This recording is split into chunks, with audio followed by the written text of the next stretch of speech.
Welcome to the Life After Sugar podcast. The podcast that's not just about sugar, but about your relationship with it and also with food and especially with yourself.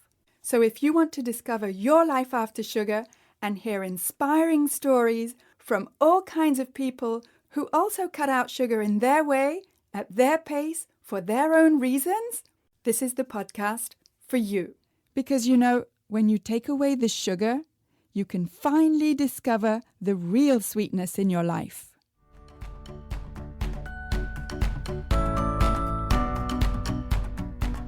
Hi, my name is Netta Gorman and I'm your host. Did you know that I have an Instagram account where I post pictures of what I eat called My Life After Sugar, and that I have a Facebook page called Life After Sugar as well, where I do short daily live videos? So check them out if you want to get some inspiration for your life after sugar. And that's as well as my website, aftersugarclub.com.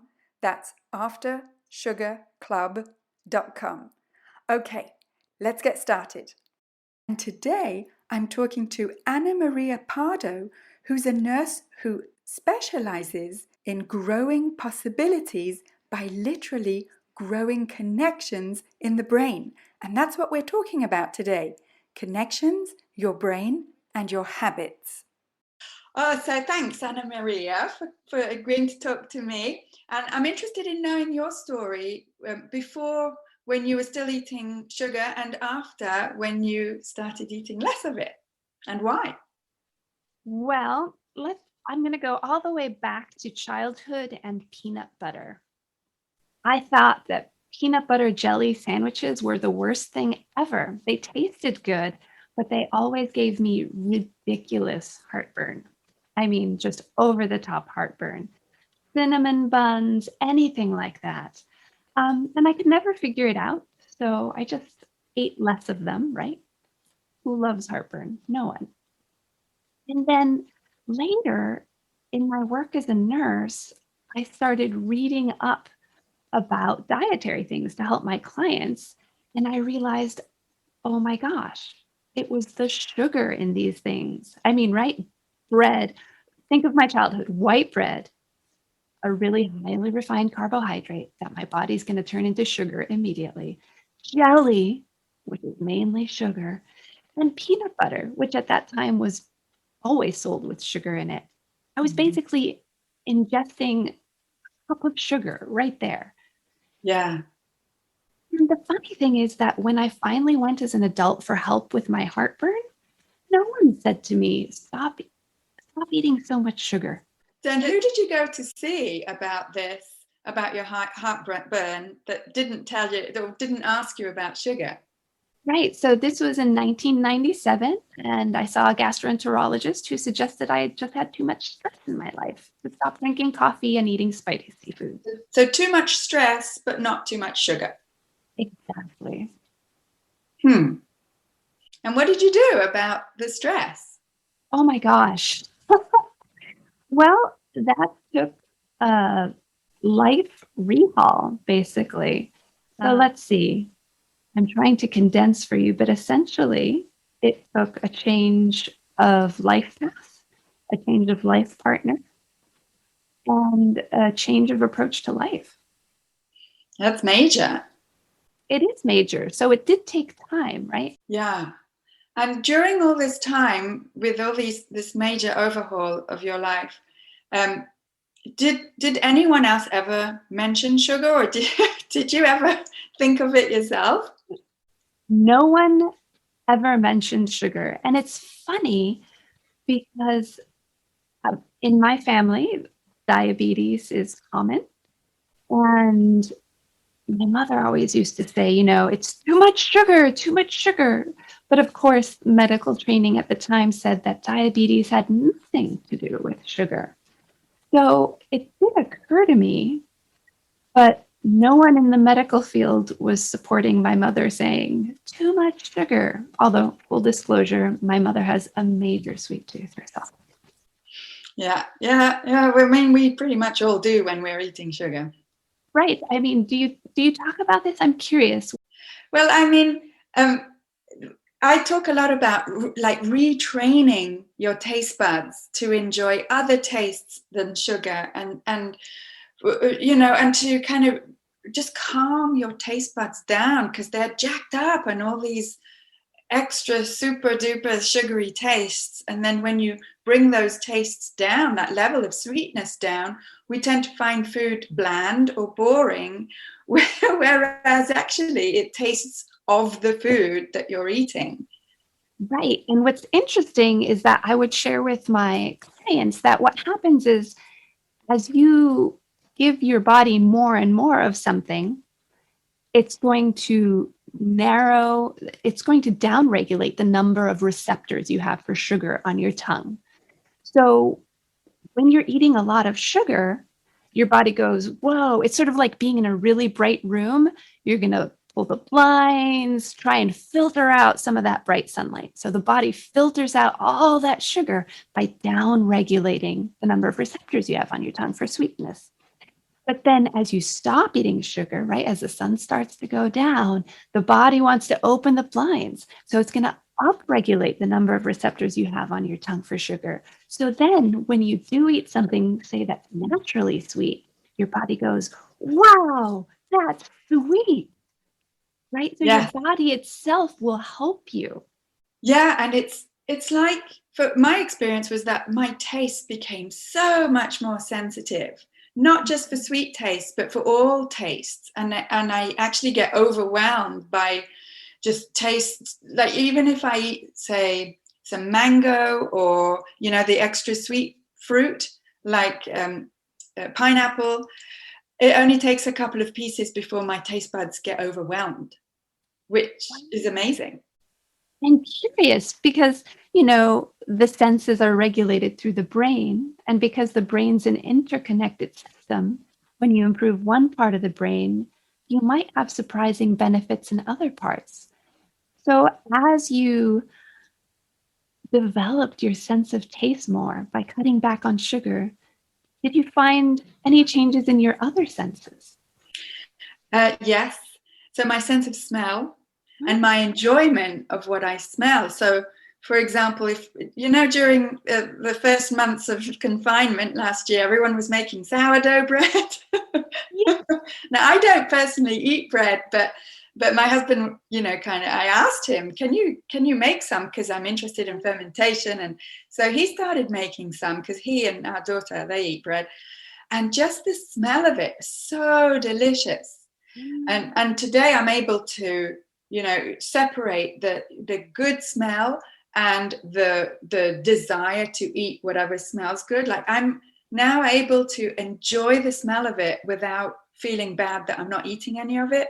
Does that make any sense? That's amazing. So, the way I see it from my background is that your brain had a pattern where taste and smell were strongly linked. And as you began to refine your taste, you also began to refine how your brain perceived smell. It kind of unhinged them, unlocked them, right? So that Yeah. you could experience one without experiencing the other. That's Yeah. amazing, It's Netta. amazing. And it's an amazing feeling of freedom for me, of this liberation, because I used to feel like powerless when something smelled good. It was like I couldn't stop myself from eating it. And what I talk about, this feeling of freedom that I have now, is that I have my power back to decide whether or not I translate these senses into action. That's really interesting. So it sounds like from what you're saying that you came at it from a different perspective than breaking a habit.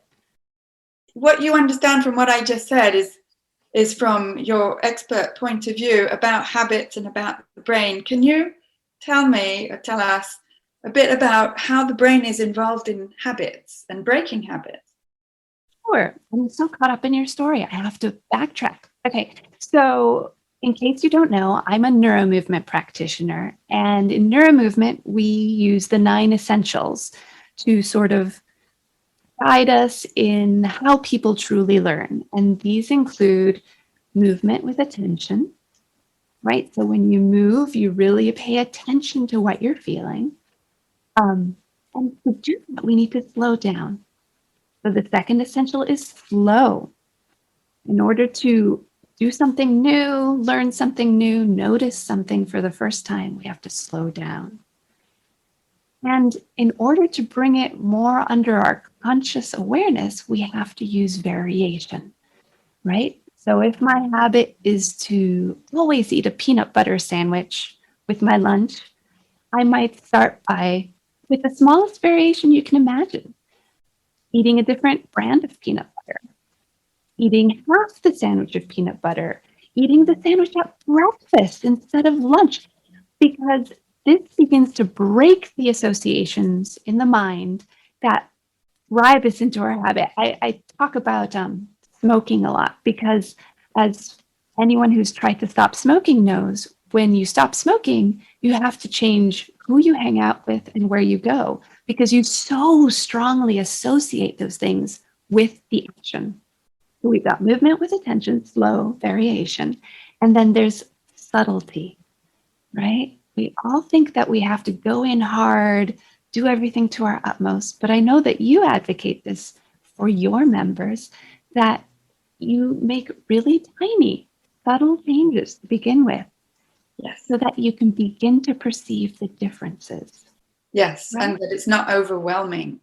Right? Because if I start, if this is my habit, and then I can begin to notice what's different between this and this. The changes have to be small and subtle so that we can begin to differentiate and notice the differences. And we have to be enthusiastic about it, right? And enthusiasm doesn't have to be cheering and rah rah. It just has to be this warm, generous feeling that you allow yourself to have around whatever it is you're trying to learn or unlearn. We call it the warm sun of your attention. Oh, that's beautiful. Oh, thank you. So the other thing is to have flexible goals. And I know you espouse this. Yes? What was it you told me? You were talking to me about how you encourage everyone to join you no matter where in their journey they are or what their outcome, what they expect the outcome to be. Yes, and that everything across the board is valid. And there's all types of ways of getting, like going one step further. Exactly. So we have a goal in mind, but it's just something to aim for. We name a goal, throw it off in the distance, and allow for the fact that our goals will change. In fact, if we don't adapt and allow our goals to change, we get caught in the trap of wanting to force something to happen.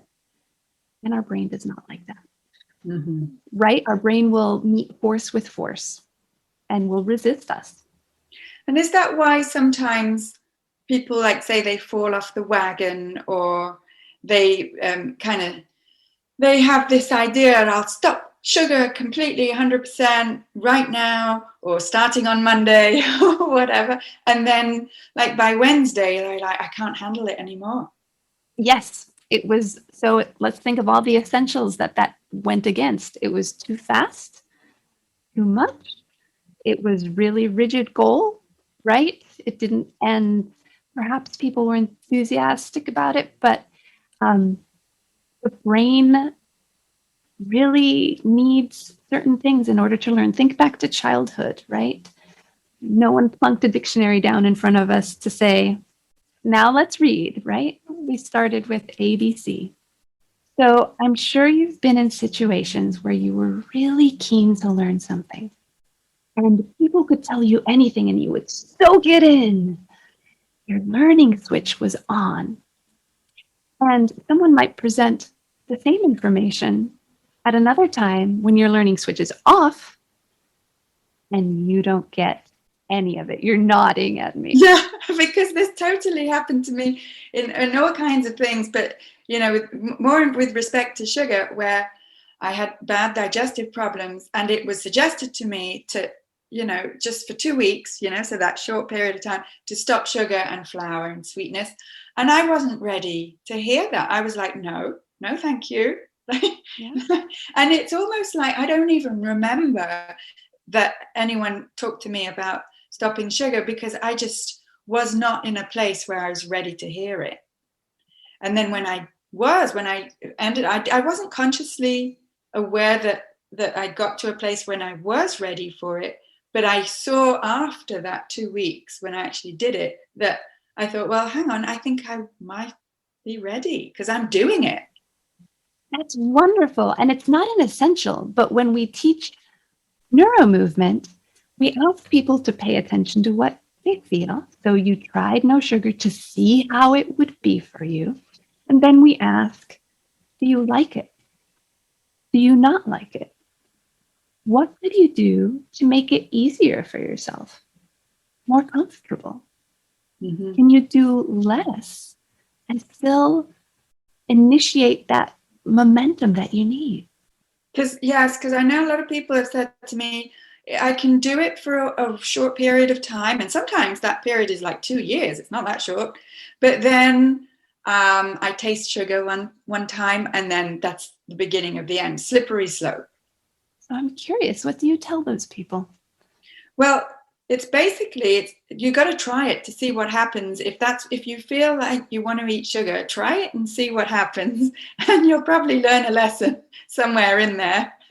And then if you find out that after one time or twice or three times or whatever, that the same thing happens, you taste a bit of sugar, a bit of sweetness, and you fall right off the wagon. Not that I really believe in wagons, but you get what I mean. Then here's what the message is for you is at least you become aware that this is what happens for you.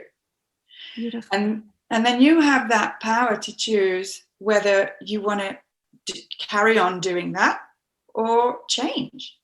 Yes, that's exactly in alignment with how neuromovement works. And you touched on something interesting there because it's not one of the essentials, but something that we do is ask people to do something intentionally. Say I had a really bad habit, which I have had and continue to have on and off, of raising my shoulder when typing, right? That causes me a lot of pain.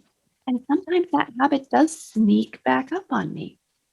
One thing I can do in that situation is to say, I am now going to raise my shoulder. So I can narrate it, I can think it, and I can do it of my own volition. And this brings it under more conscious control.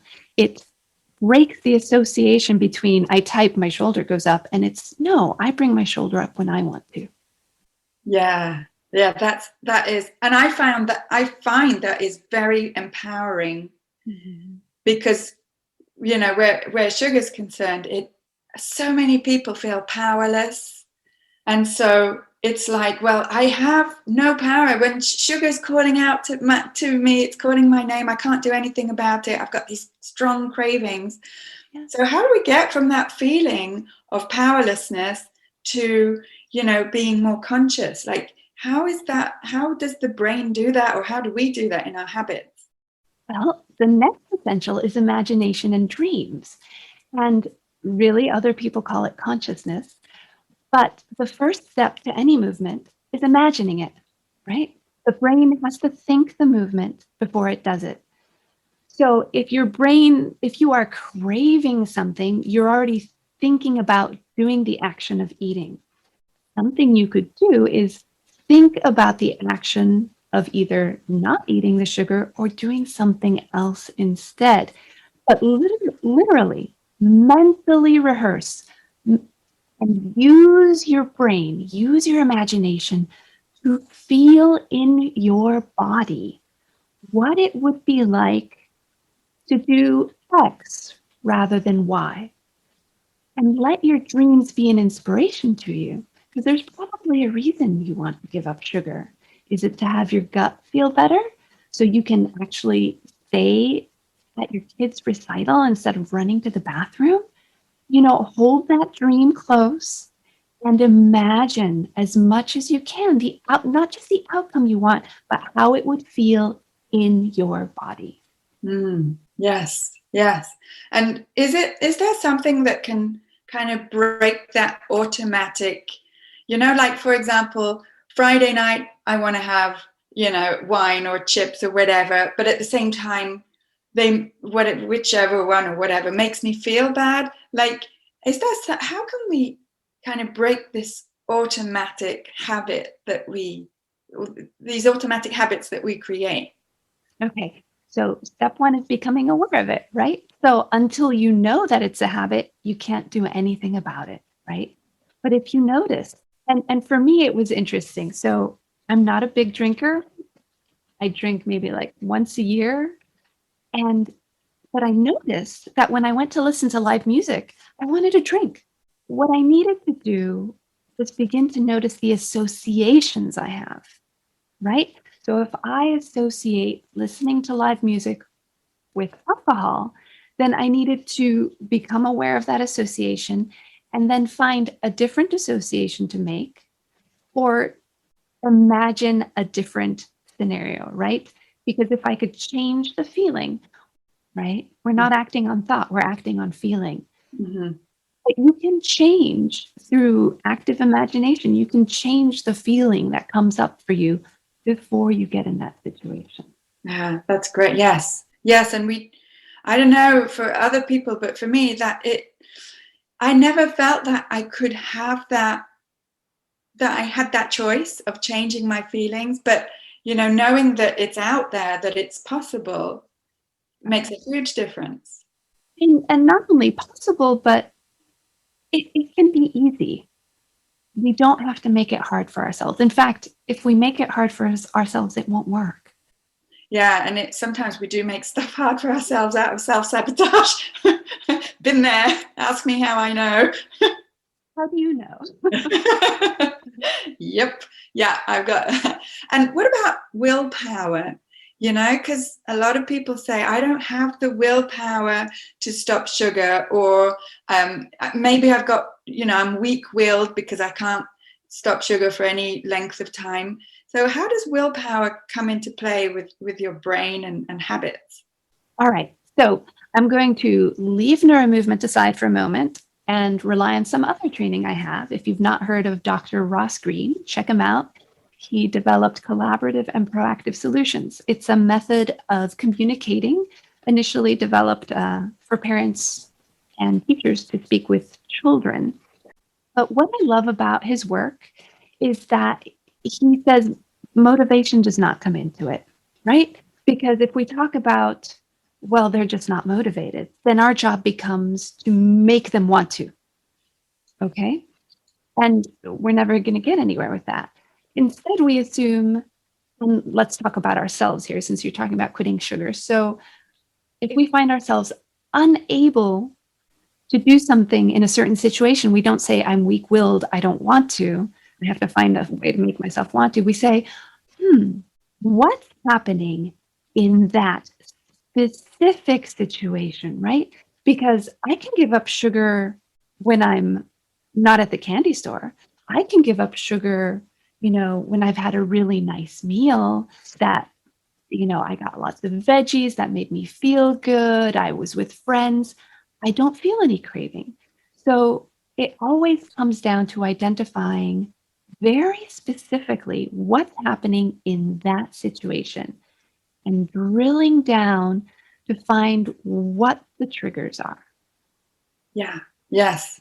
And do you need to have some kind of a step backwards from your own cravings to be able to do that?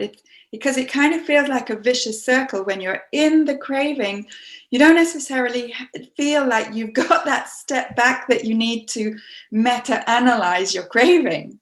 Absolutely. So if we're collaborative problem solving, you are not going to do it in the moment, right? You are going to do that proactively, right? So you had your moment in the candy store, you bought a bag of jelly beans, the 3-year-old convinced you, and you get home and think, wow, okay, I noticed that when I take my 3-year-old with me to a mall, they drag me in the candy store. What's up? And you analyze it. But in the moment, you have to have a backup plan. A backup plan? A backup plan. So, what will I do when I feel a craving? And they use this in addiction. If or when, then, right? Mhm. So say I want dessert. When I'm out with my friends and they're all ordering dessert and I feel a craving, then I will order mint tea. There has to be a plan in place. Mhm. And how do you get yourself to respect your own plan? Well, for me, again, it goes back to imagination and dreams, right? So I imagine myself, how would I feel if I did eat this? How would I feel if I didn't eat this? What's my dream?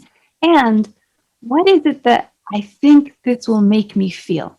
Mhm. Because if I'm with my friends who are all having dessert, I don't really want the sugar. I want the belonging. Right. Yes, you want to feel included. Yes.